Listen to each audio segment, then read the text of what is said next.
This is the Lone Crater YouTube. We hope this video helps. In this video, I will show how to replace Mazda CX5 car key battery full guide. First, find the key release and separate the shell carefully using a small flat screwdriver.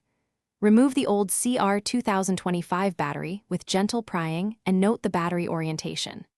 Clean the contacts with a dry cloth, insert the new battery positive side up, snap the shell closed securely, and test the remote to confirm proper operation. Start by removing the metal key blade if your CX5 has one. This exposes the screwless seam. Pry the halves apart at the notch and lift the circuit board out carefully to avoid flexing it.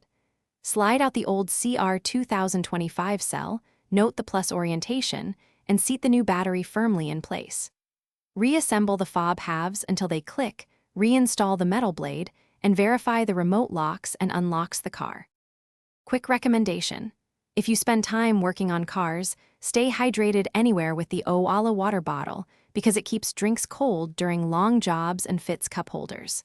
If you are finding this video helpful, please subscribe and like to support future guides and tips.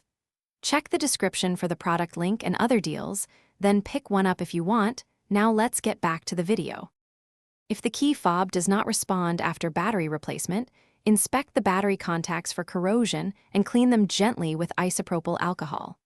Confirm the battery is a CR 2025 and seated flush against the contacts, then reassemble and test again.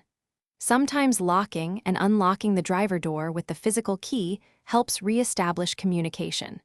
If the remote still fails, testing with another battery or visiting a dealer can identify programming or hardware issues.